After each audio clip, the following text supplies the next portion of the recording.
여러분 안녕하십니까? 여러분과 함께 그리스도인의 열매에 관한 말씀을 나누고 있습니다. 열매를 얘기하는 것은 어떤 결과, 세상적으로 얘기하면 성공한 것 이렇게 이야기할 수도 있을 것입니다. 그런데 신앙을 가진 우리들에게 있어서 예수를 믿는 사람의 결과 혹은 신앙의 결과, 그것을 우리가 열매라고 얘기할 때 그 열매는 과연 무엇일까 하는 것입니다. 지난 시간에도 말씀을 드렸기 때문에 다시 설명을 하지 않겠습니다만은 이 열매는 특별히 우리들의 인격과 관계가 된다고 하는 것입니다.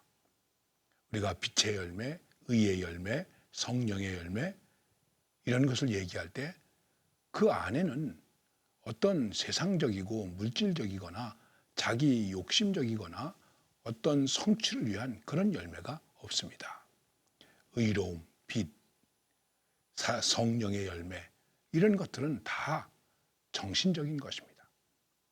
사실 우리들의 삶 속에서 한 인간이 어떻게 자기를 형성해서 나타낼 수 있는 삶의 결과인가, 이것을 말하는 것입니다. 여러분, 예수님을 믿습니다.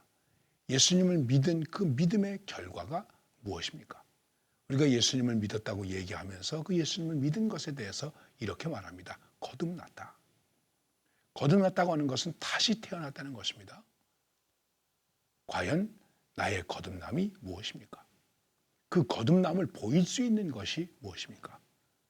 예수님을 믿고 죄의 용서를 받았기 때문에 나는 이제 죽어도, 오늘 밤에 죽어도 하나님 나라 갈 수 있다. 천당에 갈 수 있다. 아, 감사하다. 이것입니까? 만약 이것으로만 끝난다면 어떻게 되겠습니까? 우리가 이 세상을 어떻게 살아갈 수 있겠습니까? 한번 깊이 고민해 봐야 할 문제라고 생각하는 것입니다. 그렇기 때문에 믿음을 얘기할 때 정말 진짜 믿음이 뭐냐? 행함이 있는 믿음이다. 영혼 없는 몸이 죽은 것 같이 행함이 없는 믿음은 죽은 믿음이다. 이렇게 말하고 있습니다. 그래, 행함이 있는 믿음이라는 것은 무엇일까? 믿음이 무엇을 보여줄 수 있는가 하는 것입니다. 내가 예수를 믿는데 그 예수를 믿는 믿음 때문에 내가 보여줄 수 있는 것이 무엇입니까? 믿음은 언제든지 선한 결과를 나타내는 것입니다. 그래서 우리의 인격을 얘기할 때 이렇게 말하고 있습니다. 믿음의 덕이 있어야 한다는 것입니다. 덕의 지식을, 지식의 인내를, 인내의 절제를, 절제의 형제 우애를, 그리고 사랑을 더하라. 즉 우리의 인격적인 열매의 최고는 사랑이라는 것입니다. 과연 사랑이 무엇일까? 제가 지난번에 사랑의 로드맵이라고 하는 주제를 가지고 15번 정도 여러분들에게 말씀을 드렸습니다. 사랑에 대해서 또 설명할 것이 있겠습니까? 한번 생각해 보시기를 바랍니다. 그럼 우리는 사랑을 말합니다. 사랑을 기도합니다. 사랑을 위해서 많이 애쓰고 있습니다. 문제는 이 사랑이 정말 예수님을 닮은 그러한 인격적인 믿음의 결과로서 나타난 것인가 하는 것입니다. 단테라고 하는 사람이 운문으로 신곡이라고 하는 책을 썼습니다. 이 책은 지옥편이 있습니다. 그리고 중세 신학의 중심을 따라서 연옥편이 있고 그리고 천국편이 있습니다. 지옥을 여행합니다. 연옥을 여행합니다. 그리고 천국을 여행하는 그러한 내용입니다. 그런데 지옥에 대해서 이야기하고 있는데 지옥이 모두 9층으로 형성되어 있는데 아래층으로 내려갈수록 점점 지하로 내려가는 것입니다. 근데 지하로 내려가는데 맨 지하가 9층입니다. 거기에 있는 형벌을 받고 있는 사람들의 모습이 있는데 지하로 내려갈수록 그들이 받고 있는 형벌의 내용들이 무엇일까? 어떤 사람들이 형벌을 받고 있는가 하는 것입니다. 맨 아래층이 배신한 사람들이 형벌을 받는 것입니다. 그래서 거기 가룟 유다가 앉아있다. 이러한 표현도 있는 것입니다. 이게 무엇이겠습니까? 우리가 이 세상에 살아가면서 몸으로 남을 해롭게 한 것보다 마음으로, 정신으로 남을 아프게 한 것이 우리에게 있어서 더 큰 죄악이 된다는 것입니다. 더 큰 형벌이 될 수 있다는 것입니다. 나는 평생 가슴에 상처를 안고 살아가고 있습니다. 내 가슴에 못이 박혀 있습니다. 여러분, 얼마나 아픈 것입니까? 얼마나 불행한 것입니까? 이게 무엇 때문에 이렇게 된 것일까요? 사랑이 없기 때문에 이렇게 된 것이죠. 우리는 사랑에 대한 얘기를 많이 하는데 그러면 성경은 사랑을 뭐라고 얘기하고 있는가? 다양하게 얘기하고 있습니다만은 요한 1서 4장에 보면 이렇게 말씀하고 있습니다. 사랑은 하나님께 속한 것이다. 여러분, 우리에게 사랑이 있습니까? 우리에게 과연 사랑이 얼마나 있습니까? 우리의 사랑이 어디에 근거되는 것입니까? 어디에 기인되는 것입니까? 나에게 잘해주는 것이기 때문에, 나의 이익 때문에, 내게 좋은 것이기 때문에 그러면 사랑이 아니죠. 사랑은 하나님께 속한 것입니다. 사랑이 하나님께 속했다. 그러면 하나님께 속한 사랑, 그 하나님은 사랑이시다. 과연 그 하나님의 사랑은 무엇일까? 이것도 성경에서 많이 이야기하고 있습니다. 성경은 말씀하고 있습니다.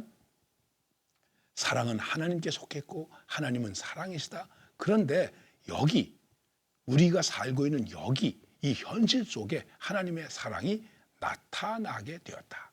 사랑은 나타나야 됩니다. 사랑과 기침은 숨길 수 없다. 이렇게 말하고 있습니다. 기침 나오려고 하는 것 숨길 수 없죠. 사랑하는 마음 숨길 수가 없죠. 그래서 나타냅니다. 어떻게 나타냅니까? 좋아하는 마음으로 웃지요. 만지고 싶죠. 해주고 싶죠. 같이 있고 싶죠. 같이 먹고 싶죠. 그래서 같이 살죠. 결혼하죠. 나타내는 것이죠.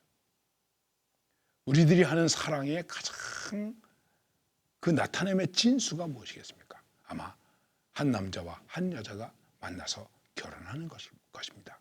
그런데도 결혼해서 이혼하죠. 불행해지죠. 그런 일들이 얼마나 많이 있습니까? 과연 그 사람들의 사랑은 어디에 속한 것일까요? 우리가 사랑한다고 하면서 결혼했는데 이혼을 한다면 과연 그 사랑한다고 했던 그 사랑이 어디에 속한 것일까요? 나에게 속했죠. 나 중심이었죠. 그래서 헤어지는 것이죠. 성격이 맞지 않아서, 뭐가 안 맞아서 이렇게 우리는 말하는 것입니다.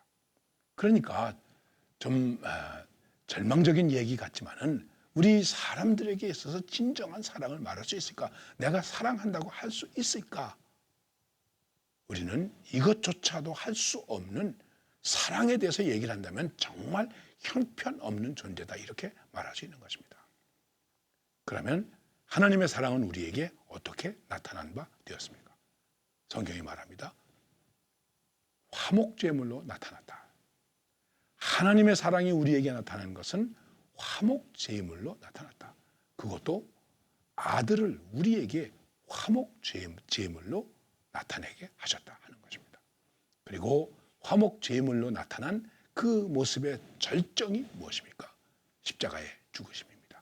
그래서 하나님과 우리를 화목케 해서 다시 사랑하게 하는 역사를 만들어 놓으신 것입니다. 사랑받지 못했습니다. 사랑하지도 못했습니다. 사랑이 잘못되었습니다.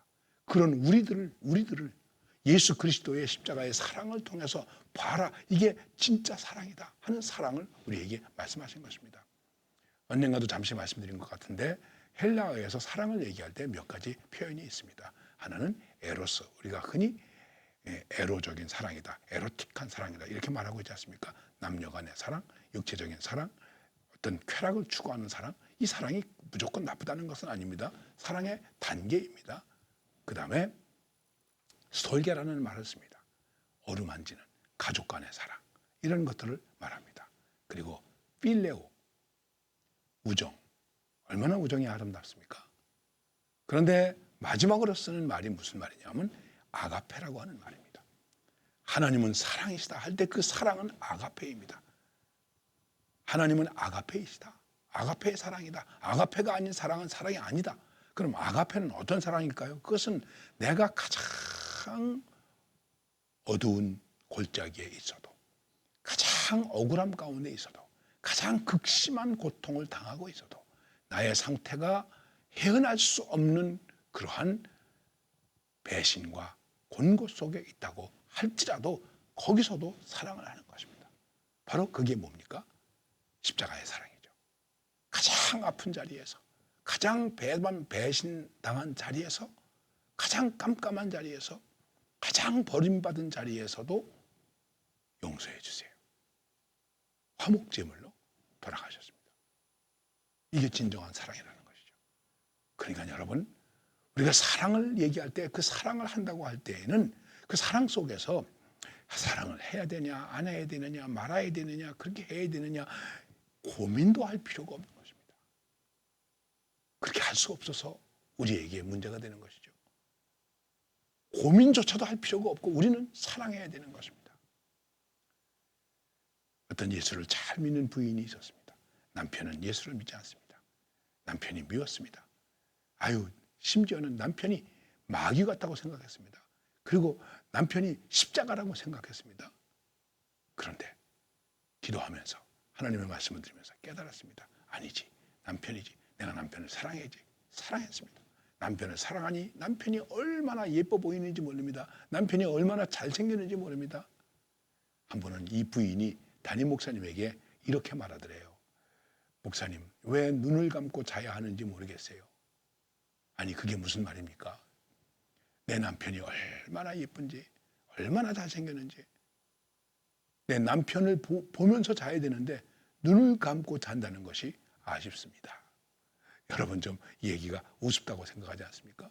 사랑을 한다고 할 때는 그 사랑하는 것으로 만족하는 것입니다. 사랑하는 것입니다.